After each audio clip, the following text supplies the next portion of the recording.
জীবনে সুখ এবং দুঃখের সংজ্ঞা আসলে কি? তো ব্যাপারটা হলো যে আমি নিজেই আমার সবকিছুর জন্য দায়ী। এই বিষয়টাকে সকলের একটু বোঝার প্রয়োজন। মানুষের মন সবসময় চায় নিজের দায়-দায়িত্ব অন্যের উপর চাপিয়ে দিতে। এটা মানুষের গভীর থেকে গভীরতম একটি চালাকি। আমি যখন দুঃখী হই তখনই খোঁজ করি কে আমাকে দুঃখ দিচ্ছে। আমি কখনো এটা চিন্তাই করে দেখি না দুঃখ আমার দৃষ্টিকোণ হতে পারে। আপনার স্ত্রী কিছু বলল, ছেলে খারাপ ব্যবহার করলো, সমাজ ঠিকমতো আপনার সাথে ছিল না, পরিস্থিতি প্রতিকূলে আপনি কোনো না কোনো বাহানা খুঁজে বের করবেন। এই কথা আপনি মেনে নিতেই চাচ্ছেন না যে নিজের কারণেই দুঃখী। স্বাভাবিক যে আপনার তর্ক বলবে অন্য কেউ আমাকে দুঃখী করছে, অন্য কেউ আমার জীবনে কাঁটা বুনছে। আমি তো আমার জীবনে শুধু ফুলই ফোটাতে চাই। আচ্ছা, কার খ্যাকা পড়েছে আপনার জন্য কাঁটা বুনবে? কার এত সময় আছে? অন্যরাও তো তাদের জীবনে ফুল ফোটাতে ব্যস্ত। যেমন আপনারও সময় নেই, ঠিক তেমনি তাদেরও সময় নেই। কিন্তু আশ্চর্যের বিষয়, তারাও দুঃখী, আপনিও দুঃখী। সবাই বলে সুখ চাই, সুখ চাওয়ার সাথেই সুখ আসে।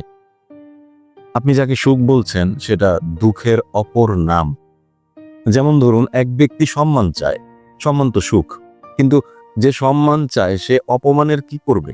সম্মান চাওয়ার মধ্যেই অপমানের দুঃখ জন্ম হয়। একদিক দিয়ে আপনি সম্মান চাইলে আর অন্য দিক দিয়ে অপমান আসা শুরু হবে। আপনি যত সম্মান চাইবেন, দ্বিতীয় ব্যক্তি তত আপনাকে অপমান করতে চাইবে। আপনি নিজেকে যত বড় করে দেখাতে চাইবেন, দ্বিতীয় ব্যক্তি আপনাকে ততই ছোট করে দেখাতে চাইবে। কারণ আপনি যদি বড় হন, তাহলে অন্য ব্যক্তি ছোট হয়ে যাচ্ছে, সেও তো সম্মান চায়। যদি আপনি ছোট হন, তাহলে সে বড় হতে পারবে। এর জন্যই সংঘর্ষ চলতে থাকে যে আমি বড়, তুমি ছোট। আমরাও এটাই করছি। অন্যে সম্মান চায়, আমিও সম্মান চাই। তারাও অপমানিত হয়, আমিও অপমানিত হই। একটু গভীরে যান। যদি আপনি সম্মান না চাইতেন, তাহলে কেউ আপনাকে অপমান করতে পারত? অপমান করতে থাকবে, কিন্তু সেই অপমান আপনাকে স্পর্শ করবে না। রামকৃষ্ণ বলতেন, এক চিল এক মৃত ইঁদুরকে নিয়ে উড়ে যাচ্ছিল, আর তার পিছন থেকে অনেকগুলো চিল তাকে পাখার ঝাপটা দিচ্ছিল। চিল খুব পেরেশান হয়ে পড়লো যে আমার পিছনে এত চিল কেন। এই ঝগড়ায় বা ঝাপটা ঝাপটিতে তার মুখ থেকে মৃত ইঁদুরটি পড়ে গেল। ইঁদুরটা পড়তে পড়তেই সেই চিলকে ছেড়ে ইঁদুরের দিকে সবগুলো চিল উড়ে চলে গেল। সেই চিল এক গাছে বসে চিন্তা করতে লাগলো, এতগুলো চিল কেউ আমার বিরুদ্ধে ছিল না। ইঁদুরকে আমি শিকার করেছিলাম, তারাও ইঁদুরটি ধরতে চেয়েছিল। আমার মুখ থেকে ইঁদুর পড়ে যাওয়ার পর সব সমাপ্ত, কেউ আর দুশ্মন রইল না। মনে রাখবেন, সবাই যদি আপনার দুশ্মন হয়, তাহলে আপনি কোনো ইঁদুর ধরে রেখেছেন। সেই ইঁদুরকে সবাই ধরতে চায়। আপনি কাউকে দোষ দিবেন না। আপনি যে ভুল করছেন, সে ভুল অন্যকেও করার অধিকার দিন। ইঁদুর কম, চিল বেশি, আর ইঁদুর কম থাকবেই, তা না হলে তো কোনো অর্থই রইল না। সম্মানের অর্থ হলো কোনো কিছুর জন্য অনেক লোক সংঘর্ষ করে। বড় হওয়ার মজা অন্যকে ছোট দেখানোর মাধ্যমে। যেখানে আপনি সম্মান চাইবেন, সেখান থেকেই অপমানের রাস্তা শুরু হবে, আর এই অপমান থেকে আপনি দুঃখী হবেন। এমন সময় কখনো আসবে না আপনার জীবনে যে আর কোনো সম্মানের প্রয়োজন নেই। কিছু না কিছু বাকি রয়েই যাবে। আপনি যেখানেই পৌঁছে যান না কেন, সম্মান আপনাকে তৃপ্ত করতে পারবে না। আপনি সম্মান চাওয়ার মধ্যে অপমানকে নিমন্ত্রণ জানিয়েছেন। আপনি সফলতা চেয়েছেন, বিফলতা মিলবেই। লাওৎস বলেছিলেন যে যদি তুমি পরাজয় থেকে বাঁচতে চাও, তাহলে বিজয়ের আকাঙ্ক্ষা করো না। আর যদি অপমান থেকে বাঁচতে চাও, সম্মান চেও না। আমাকে কেউ অপমান করতে পারবে না, কারণ আমি সম্মান চাই না। আর আমি সেখানেই বসি যেখানে মানুষ জুতা রাখে, সেখান থেকে কেউ আমাকে উঠিয়ে দেয় না। আমি সিংহাসনে বসার কোনো চেষ্টাই করিনি, এর জন্য কেউ আমাকে পরাজিত করতে পারবে না। আমি আগের থেকেই পরাজিত, তাহলে আমাকে কিভাবে পরাজিত করবে?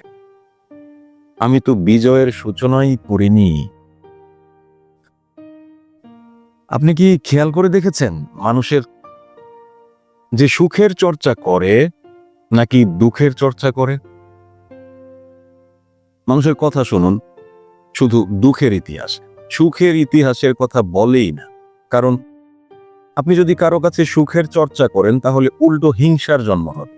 যদি আপনি কাউকে বলেন আমি অনেক সুখী, তাহলে সেই ব্যক্তি অসন্তুষ্ট হয়ে যাবে। সে বলবে আচ্ছা, আমাকে রেখে তুমি সুখী হয়ে গেলে, এতে করে আপনি একজন দুশ্মনের জন্ম দিলেন। অন্যকে দুঃখী দেখলে মানুষ সুখ পায়। আপনি কাউকে সুখী দেখে কখনো সুখী হয়েছেন? কেউ অনেক বড় বাড়ি বানালো, তখন আপনি সুখ পান না, কিন্তু সেই বাড়িতে আগুন লাগলে আপনি দুঃখী হয়ে যান। এটা চিন্তার বিষয়।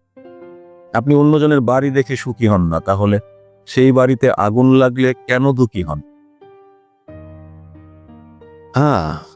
আর যদি তার বাড়ি বানানোর সময় আপনার মনে সুখ হয়, তাহলে সেই বাড়িতে আগুন লাগিয়ে দুঃখ হবে। কিন্তু যখন বাড়ি তৈরি হচ্ছিল তখন তো আপনি দুঃখী ছিলেন, সুখী হননি। এই বাড়ি আপনার হওয়ার কথা ছিল কিন্তু হয়নি। আর যখন সেই বাড়িতে আগুন লাগে তখন আপনি কিভাবে দুঃখী হতে পারেন? আসলে তখন আপনি দুঃখ দেখান, আপনি সুখী হন। আপনারা ভিতরে ভিতরে অনেক আনন্দ পান, আর বাইরে আপনি কান্নাকাটি করে দেখান। মনে রাখবেন, ধার্মিক ব্যক্তি সে নয় যে অন্যের দুঃখে সহানুভূতি দেখায়। ধার্মিক ব্যক্তি সে যে অন্যের সুখে নিজে সুখ অনুভব করে। সবাইকে বলা হয়েছে যে অন্যের দুঃখে দুঃখী হও, কিন্তু আসল বিষয় হলো অন্যের সুখে সুখী হন। নিজের সুখে তো অবশ্যই সুখী হবেন, আর অন্যের সুখেও সুখী হবেন। তা না হলে যদি কেউ আপনাকে স্বর্গেও পাঠাতে চায়, কোনো উপায় নেই। আপনি স্বর্গেও নরক খুঁজে নিবেন। নরক আপনার জীবনের অংশ। নরক কোনো জায়গা বা স্থান নয়, এটি আপনার দেখার ঢং। আপনি যেখানে যাবেন সেখানেই নরক খুঁজে নিবেন। আপনার নরক বা স্বর্গ আপনার সাথে সাথে চলে। এখন থেকেই আপনি অভ্যাস শুরু করুন, কালকের জন্য বসে থাকবেন না যে মৃত্যুর পর স্বর্গে যাবেন। বেশিরভাগ লোকই এই ভুল করছে যে মরার পরে স্বর্গে যাবে। এটি ভুল একটি বিষয়।